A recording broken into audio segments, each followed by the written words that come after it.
Imagine you're in the middle of a conversation that's starting to spiral.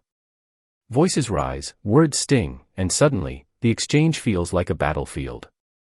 We've all been there, caught in toxic conversations that drain us, leaving our emotions raw and our minds clouded. But what if we could navigate these moments with a calmness that seems almost unshakable? That's where Stoic wisdom comes in, offering us the tools to stay centered when everything around us feels chaotic. Toxic conversations often emerge from emotional reactivity, misunderstandings, or clashes of ego.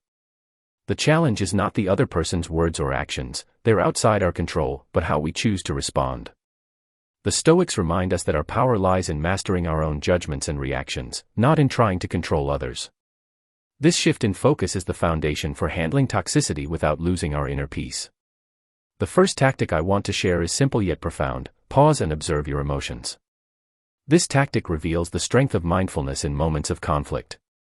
When someone's words trigger anger, frustration, or hurt, our natural impulse is to react immediately. But I discovered the power of this approach when, during a heated exchange, I took a breath and mentally stepped back. Instead of firing back, I noticed the surge of anger rising within me and acknowledged it without judgment. That insight changed how I handle toxic exchanges. I no longer let emotions dictate my words. Pausing creates a crucial emotional distance. It's not about suppressing feelings but recognizing them as passing states rather than commands to act. Marcus Aurelius, a Stoic emperor, advised us to begin each day by telling yourself, "Today I shall be meeting with interference, ingratitude, insolence, disloyalty." This preparation primes us to meet toxicity with calm observation rather than impulsive defense. For example, when a colleague snapped, "You never listen," instead of reacting defensively, I paused internally and thought, "This is just their frustration speaking, not a reflection of my worth." That pause turned a potentially explosive moment into a quiet, manageable one. The strength of this tactic lies in reclaiming control over your inner state. We cannot control others' emotions or words, but we can control how we interpret and respond to them. By observing our feelings without immediate reaction, we create space for reason to guide us.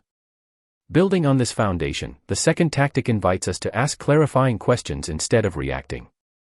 This tactic reveals a shift from confrontation to curiosity. When someone says something hurtful or confusing, our first instinct might be to counterattack or assume the worst. But what if we paused and asked, "Can you explain what you mean?" or "Help me understand your point?" I discovered the power of this approach during a family argument. My sister said, "You're always so selfish." Instead of snapping back, I asked gently, "What makes you feel that way?" Her tone softened, and she explained a recent incident that had upset her, not a personal attack but an expression of hurt. That moment of inquiry diffused the tension and opened a path to understanding.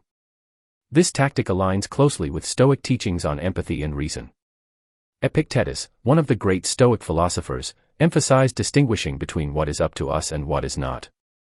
Asking questions helps us clarify what is within our control, our understanding and response, while recognizing that the other person's feelings belong to them. It's a reminder that beneath hostile words often lies a request to be heard or a misunderstood emotion. For instance, when a friend abruptly said, "You don't care about me anymore," instead of retreating or arguing, I asked, "What's made you feel that way lately?" This simple question shifted the conversation from accusation to dialogue, revealing their loneliness rather than blame. Next, the third tactic encourages us to focus on what we can control. This tactic reveals the core Stoic principle of acceptance. Toxic conversations can feel like storms that buffet us, threatening to unsettle our mental calm. But the strength of this tactic lies in recognizing that while we cannot control others' words or actions, we can control our own thoughts and attitudes. Imagine hearing harsh criticism at work, "You always mess things up." It's easy to let those words fester and spiral into self-doubt or anger. But by focusing inward, asking, "What can I learn from this?" or "How can I maintain my composure despite this?" we protect our inner peace.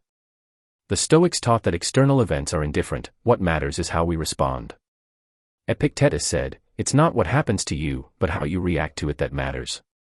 Redirecting focus to our own judgments prevents toxic conversations from undermining our tranquility. An example from my own experience: during a tense meeting, a colleague's sarcastic remark could have derailed my confidence. Instead, I reminded myself, their opinion doesn't define my value. This mental shift allowed me to remain composed and respond thoughtfully rather than react emotionally. This approach doesn't mean ignoring valid feedback but rather distinguishing between constructive criticism and toxic negativity. We hold the power to accept what serves us and let go of what harms us emotionally.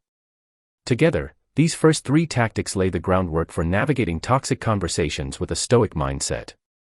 Pausing to observe emotions, asking clarifying questions, and focusing on what we control form a triad of resilience. They help us break the cycle of reactivity and move toward thoughtful engagement. Before moving to the next set of strategies, it's worth reflecting on how these tactics have played out in your own life. Have you noticed moments when a simple pause could have cooled a rising argument?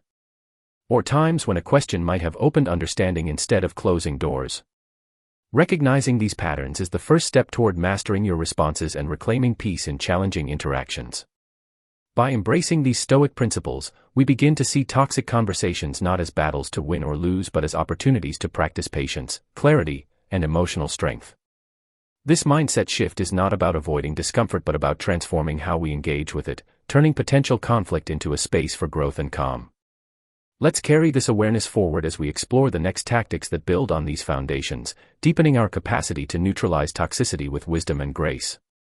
Building on the foundation of pausing, questioning, and focusing on what we control, the next set of tactics invites us to deepen our resilience and skillfully neutralize toxicity with compassion and perspective. These approaches don't just protect us, they transform challenging exchanges into opportunities for growth and emotional clarity. The 4th tactic is about setting boundaries with compassion. This tactic reveals the delicate balance between protecting ourselves and honoring others with respect. When a conversation turns toxic, it's tempting to either shut down completely or lash out in return. But I discovered the power of this approach when I learned to politely disengage or gently steer the dialogue away from harmful topics without hostility. For example, during a family gathering, a relative began rehashing old conflicts with sharp accusations. Instead of engaging in the usual back and forth, I calmly said, "I'd rather focus on the present and our shared experiences today." This simple redirection didn't close the door on the relationship but created a safe space for connection rather than conflict.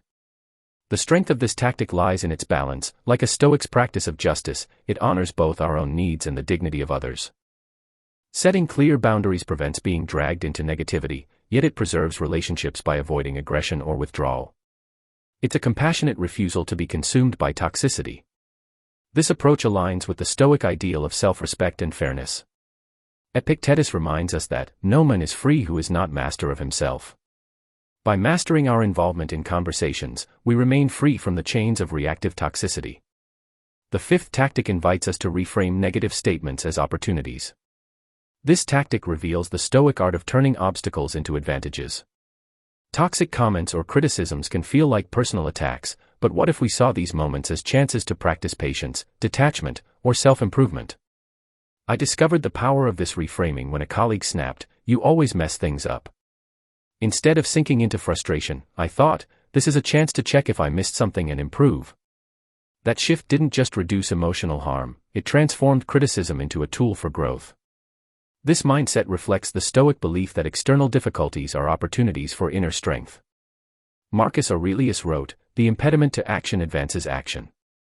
What stands in the way becomes the way."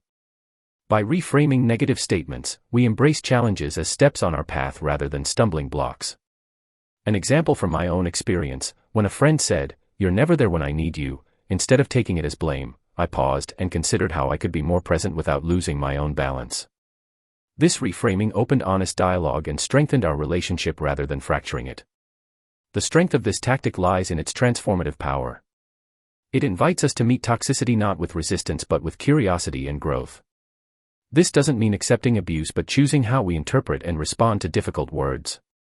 The 6th and final tactic in this set is practicing detachment and letting go. This tactic reveals the importance of releasing the need for approval or winning the argument. Toxic conversations often trap us in cycles of trying to prove ourselves or defend our worth. But I discovered the power of gracefully ending such exchanges by mentally disengaging and focusing on inner equanimity. For instance, during a particularly draining debate, I reminded myself, I don't have to convince them or carry this burden. I shifted my attention inward, letting go of the need for external validation or victory. That mental release preserved my clarity and left me feeling lighter. The strength of this tactic lies in its preservation of mental and emotional health. The Stoics teach us to distinguish between what is up to us, our thoughts and actions, and what is not, others' opinions and reactions. By detaching from outcomes, we maintain our peace regardless of the conversation's direction. Seneca advised, "We suffer more often in imagination than in reality." Practicing detachment helps us avoid the imagined wounds caused by toxic words and protects our tranquility. It's not about apathy but about wise acceptance and self-care. An example: after a friend unfairly criticized me, instead of replaying the hurt, I visualized myself stepping away, focusing on my breath and the calm within. This mental disengagement allowed me to return to the relationship with openness rather than resentment. Together, these three tactics, setting compassionate boundaries, reframing negativity, and practicing detachment, complete the toolkit for neutralizing toxicity with Stoic wisdom. They build on the earlier steps, moving from managing our internal reactions to skillfully shaping our external engagements. Before moving forward, consider how these strategies might fit into your own experiences. Have you ever quietly shifted a conversation away from conflict or reinterpreted a harsh comment as a lesson? Or perhaps you felt the relief of letting go rather than forcing a point. These moments of insight are the seeds of emotional resilience. By embracing these tactics, we don't just survive toxic conversations, we transform them into opportunities to practice patience, kindness, and mental clarity. This Stoic approach invites us to meet negativity with grace rather than resistance, cultivating a steadiness that nurtures both ourselves and our relationships.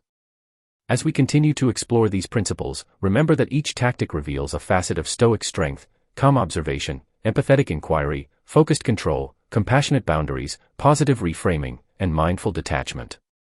Together, they form a comprehensive approach to handling toxicity with wisdom and heart.